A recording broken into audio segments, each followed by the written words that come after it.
Hello नमस्कार, मेरा नाम रोशन कुमार, राष्ट्रवादी आवाज़ में आप सबको स्वागत है। देखिए, आज जो चल रहा है, एक प्रदर्शन चल रहा है जो वक्फ बोर्ड के लेके यहाँ एक समाज वर्ग है जो प्रदर्शन कर रहे हैं। क्या लग रहा है जो सरकार ने लागू किया है वो आप सबका प्रदर्शन से रुक जाएगा? देखिए, हम सब है कि जो हम सबको संविधान इजाज़त देता है, हम उसी के मातहत में रह के करेंगे कि भाई ये जो चीज़ हो रहा है, ये काला कानून जो है, ये हम सब के खिलाफ है। और ये जो वक्फ की ज़मीन है, ये अल्लाह के नाम से वक्फ है। ये ज़मीन क़यामत के सुबह तक इस पर कोई कब्जा नहीं कर सकता है, इस पर कोई घर नहीं बना सकता है। अगर कोई घर बनाया है तो वो गलत है। क्या लगता है इसमें क्या चीज़ बदलाव किया गया है से आप सब नाराज़ हैं? इसमें है कि देखिए भाई, बदलाव ये किया गया है कि अब ये चीज़ जो वक्फ ज़िम्मे में, इसको हटाकर और ज़िला के कलेक्टर को दे दिया जाएगा। और अगर किसी ने इस पर कब्जा कर लिया और अगर ज़िला कलेक्टर उस पर दे दिया, क्योंकि अभी जो है अंबानी का घर है, वो यतीम वक्फ के बच्चे ज़मीन पर घर है और वो यतीम की ज़मीन को बेचकर वो घर बनाया गया है। यानी आपका हिसाब से वो कानून के अंदर में नहीं जाना चाहिए? ये जो जिस तरह वक्फ के अंदर है, जिस तरह है, उसी तरह ये रहना चाहिए। हम इस चीज़ को, जो नया कानून है, हम तमाम उम्मत मुस्लिमा और जो हमारे हिंदुस्तान के सेकुलर लोग हैं, जैन है, बौद्ध है, जो हम सबसे मिले जुले हैं, ये लोग भी इसको पसंद नहीं कर रहे हैं। ये जो कानून है, ये हम इसको पसंद नहीं करते हैं। हम इसीलिए जमा हुए हैं, ये मोदी जी ये कानून को हम सब ये हटा लें, जिस तरह हमारा था उसी तरह चले। सरकार तो बोल रहे हैं कि इसमें जिसको हक नहीं, अधिकार नहीं मिल रहा था उसको मिलेगा इस कानून से। अधिकार मिलेगा तो उसका तरीका वक्फ के अंदर भी रहकर हो सकता है कि सरकार मदद करे वक्फ को, जो ज़मीन पर कब्जा कर लिया है, सरकार उसको छुड़ा कर वक्फ को दे दे, या वक्फ से कहे कि भाई जिस गरीब का हक है उसको दे दे। सरकार ये करे। सरकार अपने अंदर इसको कानून चेंज करके क्यों कर रही है?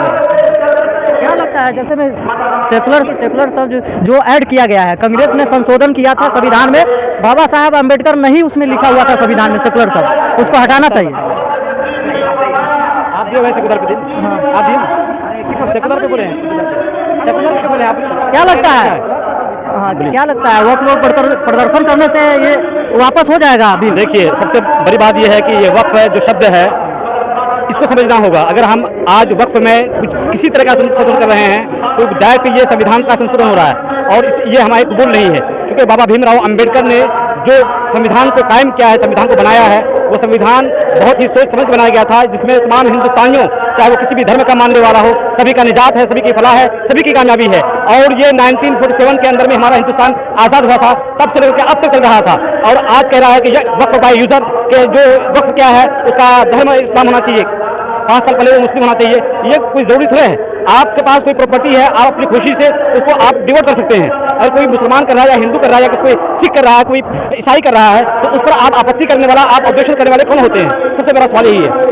सरकार जो कह रहे हैं कि इसमें जिसको अधिकार नहीं मिल रहा था उसको अधिकार मिलेगा। सरकार जो बोल रहा है, ये तो बोल रहा है, कथनी कुछ और है, करनी कुछ और होगा। अगर उनकी नीयत सही होती तो हमें कोई ऑब्जेक्शन नहीं होता, लेकिन नीयत यह है कि ये हम अपने हाथ में लेने के बाद कभी इसको हम हत्या कर देंगे, कभी उसको कर देंगे और अपनी मनमर्जी से हम इस पर काम करेंगे। जैसे कि जैसे ही ये वक्फ पास होगा, बहुत सारे मदारिस, बहुत सारे मसाजिद को मुनहदिम कर दिया जाएगा, ज़मीन से हटा दी जाएगी, खाली कर दी जाएगी। जहाँ पर तालीम होती है, जहाँ पर तदरीस होती है, जहाँ हिंदुस्तान के बच्चों को पढ़ाया लिखाया जाता है, हिंदुस्तान को विकसित करने के लिए हमारे मुस्लिम कौम की एक बड़ी आबादी मदरसों में पढ़ रहे हैं, वक्फ की ज़मीनों में पढ़ रहे हैं। क्या इससे तरक्की नहीं हो रही है? अच्छा, आप सबको इतना दिक्कत हो गया किस लिए? क्या शब्द उसमें बोल दिया गया है तो आप सब उसको कहते हैं चेंज करने के लिए? सबसे बड़ी बात है कि जो वक्फ की ज़मीन है, खुद वक्फ बोर्ड हमारे पास कायम है, जो वक्फ बोर्ड तय करेगा, ये हमारा मामला है। नहीं। आप मोदी को क्या हक बनता है हमारे वक्फ बोर्ड में तरमीम करने की, संशोधन करने की? क्या लग देखिए, जो वक्फ की ज़मीनें हैं, ये जो जायदाद है, वो किसी सरकार की नहीं है, बल्कि वो हमारे बुजुर्गों और पुरखों की अपनी निजी ज़मीन थी। उन्होंने अपनी ज़मीन, अपनी जायदाद अल्लाह के नाम वक्फ कर दी और उसका इस्तेमाल लोगों की ज़रूरत में या तालीम के लिए की जाती है। लेकिन सरकार उसको अपने कब्जे में लेकर के अपने तरह से इस्तेमाल करना चाहती है। हम ये कहना चाहते हैं कि सरकार को इसमें बिल्कुल भी दखलंदाजी नहीं करनी चाहिए, क्योंकि ये हमारी चीज़ें, हम तय करेंगे कि उसका इस्तेमाल कैसे करना है। आपका बात से मैं एग्री हो गया। इसमें चेंज क्या चीज़ हुआ है से हमको बताइए, यहाँ पब्लिक जानना चाह रहा है। ये अभी समझिए इंडिया का हर एक नागरिक देखता होगा। देखिए, चेंज क्या हुआ? चेंज उसमें ऐसी बातें कर रखे हैं कि जिसके ज़रिए से वो अदर कास्ट, यानी गैर मुस्लिमों को भी इसमें वो जिम्मेदारी देंगे, जबकि ये खालिस मुसलमानों की अपनी ज़मीन है, अपनी ज़मीन, निजी ज़मीन उन्होंने, यानी मुसलमान में ही है। इसमें मुसलमानों की जो ज़मीन है वो तय करेंगे कि हम किसको जिम्मेदार बनाएंगे। लेकिन उन्होंने जो चीज़ चेंज की है, अब उसके ज़रिए से सरकार ये तय करेगी कि मतलब किसको कौन सी जिम्मेदारी दी जाएगी। अदर कास्ट यानी कौन? अदर कास्ट इसका मतलब कौन? अदर कास्ट मतलब मुसलमानों के अलावा कोई भी, जब सिर्फ मुसलमानों की ज़मीन है तो मुसलमान मुसलमान कास्ट में हो गया, हिंदू हो गया, ईसाई हो गया, सिख हो गया, वो जिस धर्म के मानने वालों को चाहेंगे, जिसको चाहेंगे उसको बैठाएंगे। चीज हमारी और मालिक कोई और बनाएगा, ये अच्छी बात है। सरकार को कहना तो है कि उसमें जो गरीब मुसलमान है उसको अधिकार नहीं मिल रहा था। सबसे पहली बात ये चीज हमारी है, हम ना तय करेंगे। सरकार को इसमें दखलंदाजी करनी ही नहीं चाहिए थी। अच्छा, यानी कानून नहीं बनाना चाहिए था इसमें। बिल्कुल नहीं। यानी संविधान के तरह कानून दिया गया वो नहीं बनाना चाहिए था। इनका वक्फ बोर्ड आपके पास ही रहना चाहिए। वक्फ बोर्ड हमारा है, उसकी जिम्मेदारी हमारी है, हम जिम्मेदार तय करते। ऐसे में जो आप जो मैसेज पहुंचाने चाह रहे हैं सरकार ला, क्या सरकार एनआरसी लागू किया था, आप कितना प्रदर्शन किए थे तो भी लागू हुआ? देखिए इतना प्रदर्शन करने से तो लागू हो गया है, बिल पास हो गया है, क्या रुकेगा?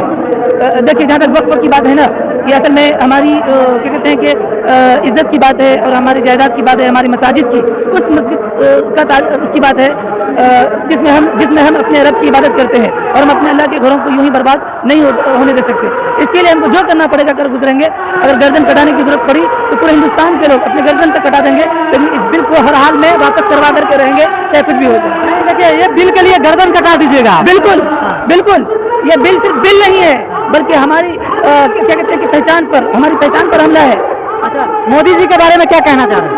मोदी जी को हम ये कहना चाहेंगे कि मोदी जी ऐसा बिल न लाइए जिससे पूरे हिंदुस्तान में इंतशार फैले और आपस में मोहब्बत खत्म हो, नफरत फैले। ऐसा काम कीजिए जिससे आपस में मोहब्बत फैले, नफरत हटे। अच्छा ये भाई ये क्या चीज़ है बताइएगा? बिल वापस लेने ये क्या लिखा हुआ है? बिल रिजेक्ट वक्त बिल, हाँ, मतलब वक्त जो कानून लागू हुआ उसको वापस लेने के लिए बोला। नीचे कौन सेव वक्त, सेव कंट्रैक्शन। हाँ कंस्ट्रक्शन। नहीं ये तो हमको नहीं अच्छा, पता है। आपको नहीं पता ये है? दे दिया तो मैं ये कहना चाहता हूँ ये काला कानून वापस लिया जाए सरकार के।